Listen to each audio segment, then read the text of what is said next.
Quelqu'un que j'ai découvert récemment, que j'admire beaucoup, Akira Kurosawa.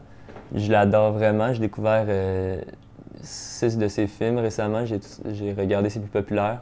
Puis j'ai trouvé ça magnifique, là, surtout Seven Samurai. Je trouve que c'est un film magnifique. Puis en général, j'aime tous les films que j'ai vus de lui, je les ai adorés. Mon nom c'est Charles Girard, puis ça fait une couple d'années que je regarde beaucoup de films, quasiment à chaque jour. Puis j'aime beaucoup ça, puis j'ai développé vraiment une passion dans cet art-là. Quand j'étais jeune, mon père me montrait Alien 1 de Ridley Scott, puis j'ai eu super peur. Puis ça m'a vraiment marqué sur les émotions qu'un film pouvait te faire sentir. Puis j'ai adoré le film quand même, là. C'est super bien.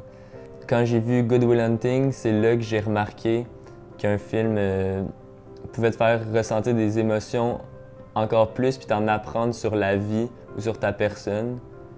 C'est là que j'ai vu qu'un film, c'était pas seulement juste quelque chose que tu regardes et que c'est beau. Là. Sinon, il y a Psycho.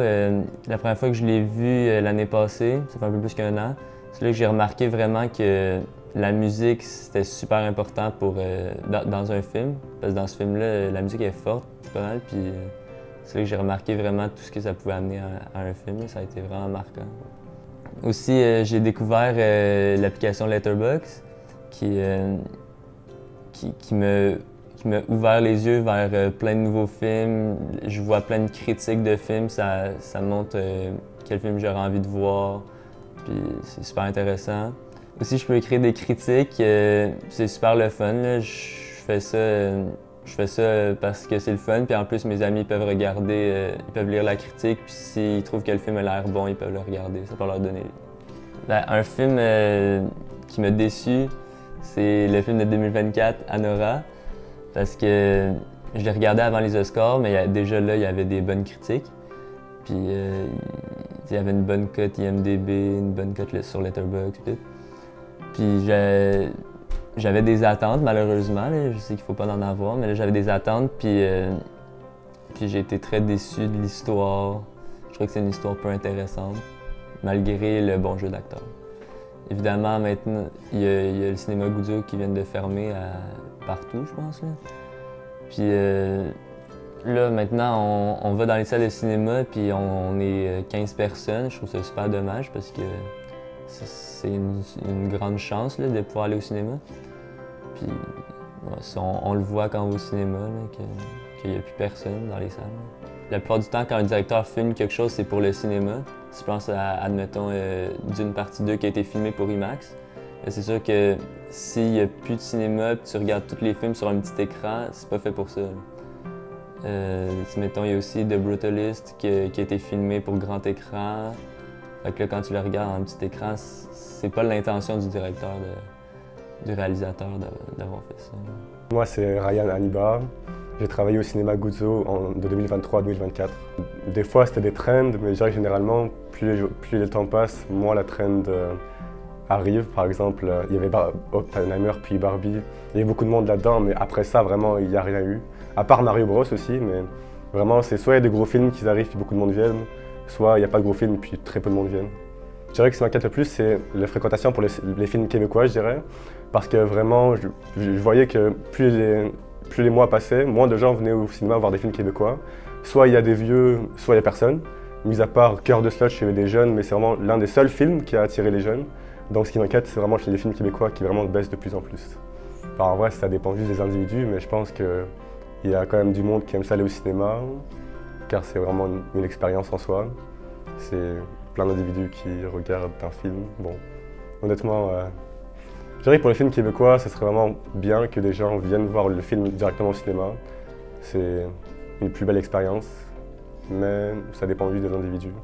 Je sais pas. Ben, important, pour moi c'est important parce que c'est sûr que c'est une bien meilleure expérience. Puis j'ai hâte d'aller voir les films. Là. Si je pense, mettons, au nouveau film de Bong Joon-ho, j'avais hâte d'aller voir, là, Mickey 17.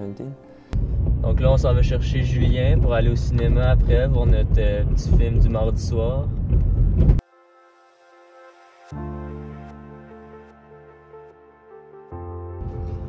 Donc on est arrivé chez Julien, on l'attend pour se diriger vers le cinéma après ça.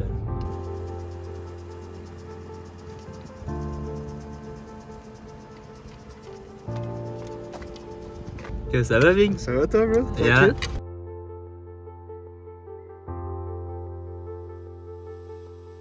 On est arrivé.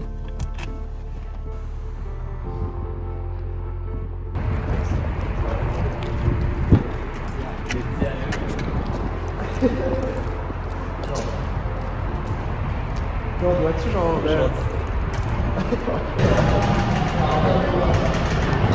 Si je vais voir les films depuis que je suis tout petit, c'est un très beau cinéma. Il offre la salle XPX. J'adore ce cinéma.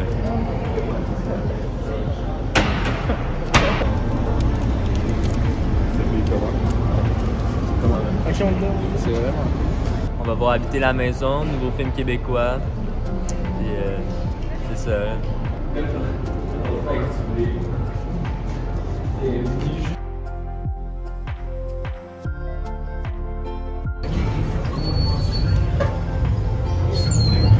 Bonheur à bord de la toute nouvelle Forester 2025 de Subaru.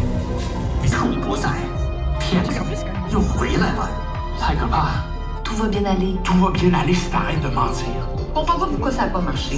Pourtant, vous êtes... Fait que le film est fini, j'ai bien aimé le film.